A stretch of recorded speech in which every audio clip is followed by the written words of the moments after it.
Where is the joy, rest, regulated nervous system, moisturizer? Are you so boring that you think you have to live like every other burnt out entrepreneur who has a successful business and a charred asshole because they lit their asses on fire too many fucking times? You can't spell success without suck. If you have ever been lost in deciding what to do with your life and asked therapist Google any variation of the question, what the fuck do I do with my life? Instead of an answer, you may have stumbled across these questions instead. What would you do if you could not fail? If you could wave a magic wand and wish for anything, what would you wish for? If you were going to die in 12 months, what would make it the best last year of your life? These questions are designed to pinpoint what you truly want to do, removing the subconscious filter of fear that holds us back from our heart's desires and disempowers us into living in a way that aligns with our comfort zones. But the question that always comes back to haunt me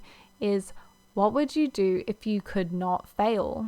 Let's say you identify what you think your true heart desire is and you go after it, and the unthinkable happens. You fail. What this question doesn't acknowledge is that the very nature of success is failure. Those who are successful on the first go are rare, lucky, or lying. In 2018, I embarked on my first entrepreneurial adventure after being indoctrinated by way too much side hustle culture and marketing bro content. They stress that you have to keep going. You have to keep pushing until you make it. Maybe they warned me about failure. Maybe they didn't, but it didn't matter because any advice about failure, I was simply not listening to. I had chosen to monetize my artwork, i.e. the very chemical makeup of my soul, and my mindset was filled with thoughts like, but this has to succeed. Failure is not an option. There is no plan B. So any failure of my chosen art monetization avenue meant my art was a failure, meant that I personally was a failure. All in all, I was a failure on a deep soul level.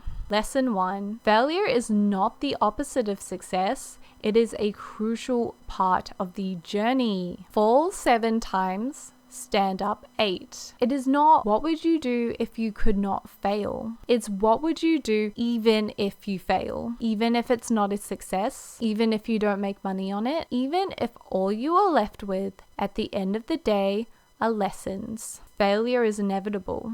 Failure is nature. Failure is essential. After 3 years, I had to stop my business because it consumed my whole entire being and spat me out an empty husk. After sacrificing my physical and mental health, relationships, joy, money, freedom, was I happy to be left with just lessons learned? If you had asked me before I started, I would have said no. I wouldn't be happy with just learning lessons, but fuck you, I'm doing it anyway.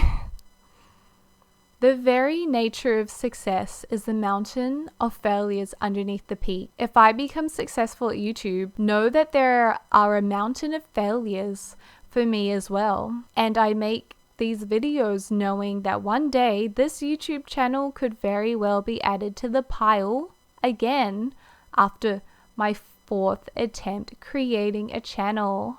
Now the hard questions. So what would you do even if you fail? Knowing you will fail, how would you approach content creation? Would you do it at all? Would you still censor yourself and your ideas? Will you create what's trendy or what you want? Would you still get into that relationship? Is the person you're dating worth the time and effort now to even see where it goes? Would the things you learn from them be worth it? Is every second with them precious to you, knowing that one day they might not be there? Or do you wonder, what is the point of being around this person now if they won't be there later?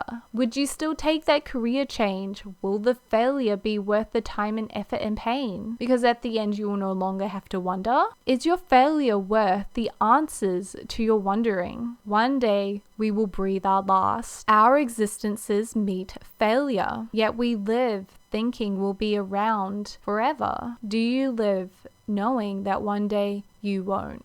Turning passions into businesses. One of the most indoctrinating inspirational quotes I came across was, "If you do what you love, you'll never have to work a day in your life." My thoughts were provoked, to say the least. Art was my passion. Well, art was my toxic lover that only appeared when my life was stable and would disappear when I needed it the most. But I thought it was my passion, and there were many avenues to monetizing it. I also loved alternative fashion, so doing print-on-demand clothing featuring my artworks seemed like a no-brainer. I could draw, I could make clothes to wear to raves, I could be creative. It seemed like a seamless blend of passion and profit. Or so I thought. As I ventured into monetizing my art, I found myself navigating unfamiliar territories. Marketing strategies, financial pressures, and the constant need for visibility took center stage. I would gaslight myself into thinking Facebook ads, marketing, content creation, and doing art for the purpose of using trending hashtag counts as a passion because it was all related to my dreams of having a successful art business. My passion became obligation. This shift didn't just affect my relationship with my art, it seeped into every aspect of my life. I didn't need another hobby because I was already doing my hobby, right? This hobby just happens to make money, so clearly I don't need to do things that don't make money. I can just make money all the time because making money is fun because I'm doing my hobby, which is fun, right?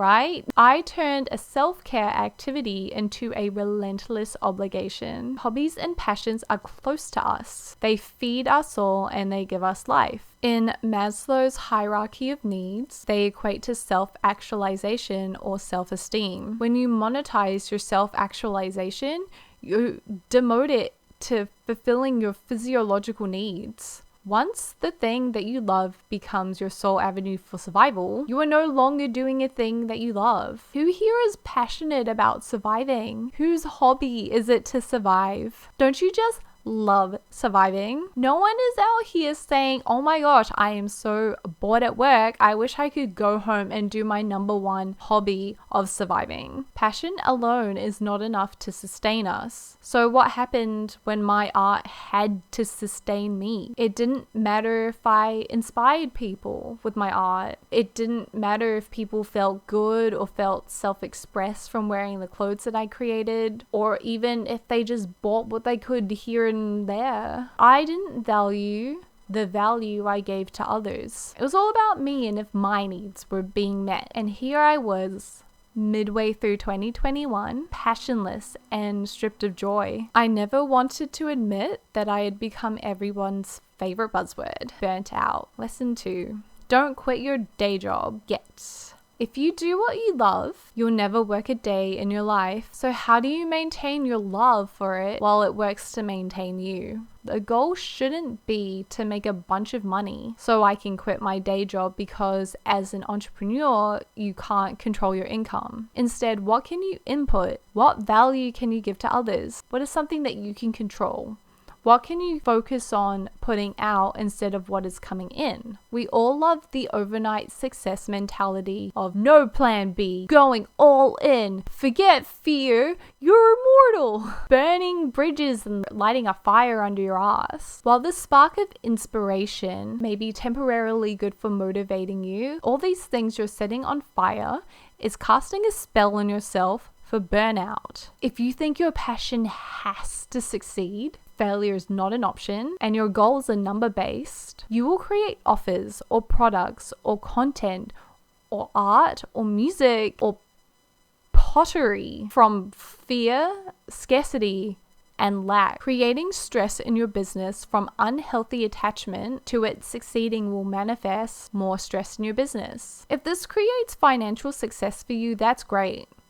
You just sold your soul and you have to go find another one. However, if you work on your passion from a place of abundance, knowing it doesn't have to do anything, the more abundance comes back to you. Ask yourself how you can focus on the input and what you can control.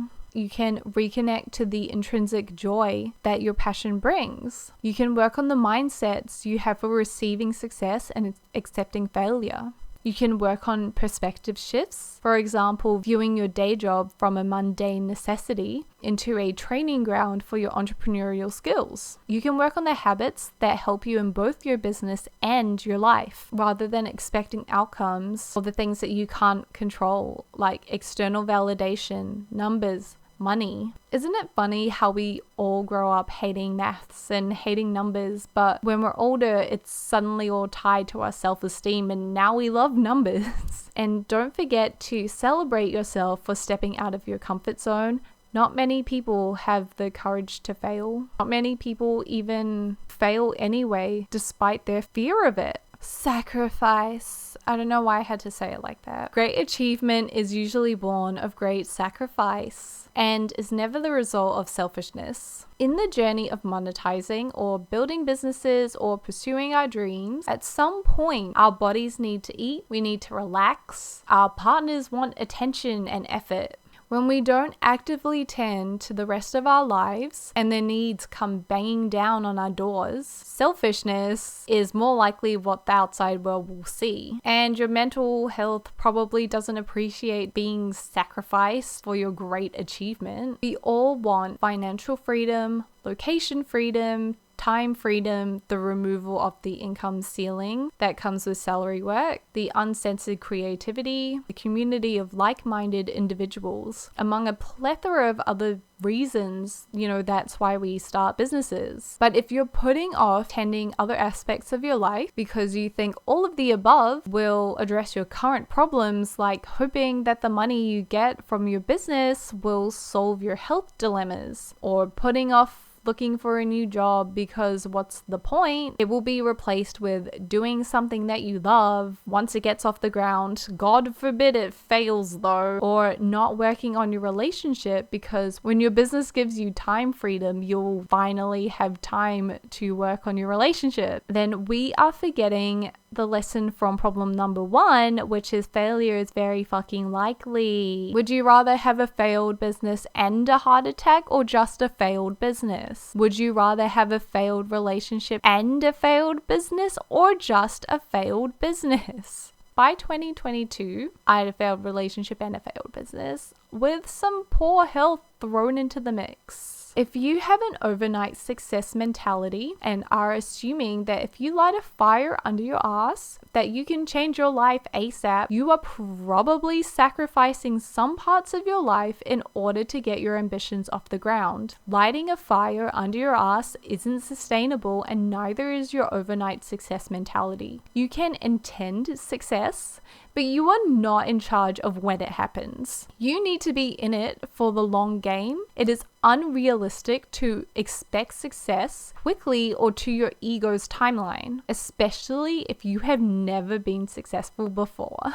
Sacrifice is not sustainable. Even the word sacrifice assumes that what you give up isn't coming back. Don't get me wrong, some sacrifices are necessary, but they should not come at a cost of our well-being. Less Netflix, less doom scrolling, less unhealthy food, less social media, less inactivity, less toxic relationships. And this leads into lesson number 3. Don't sacrifice things that are important to you. When you're hustling and grinding and being told that you're lazy, being told your hobbies only have value if you can monetize them, trying to put in 4 hours of deep work per day, dopamine detoxing and monk moding, enjoying the process is a step that gets missed, to put it lightly. Where is the joy, the purpose, rest, stability, regulated nervous system, abundance mindset,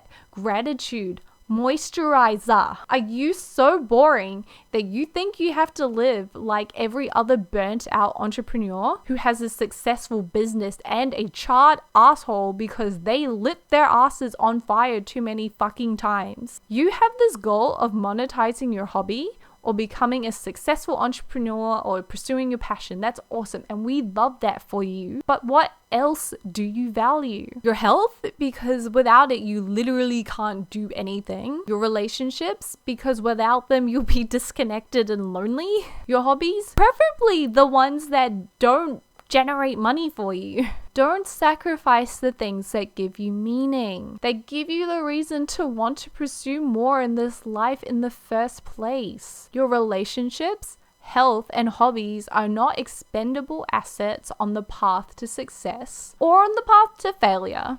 If in your dream life you have a successful business, your relationships are thriving, you're healthy and wealthy, and you have time to paint or crochet or play Helldivers or, God forbid, play Dota 2, then create that life for yourself alongside creating your business. It is better to maintain all, even if it takes you longer to get anywhere.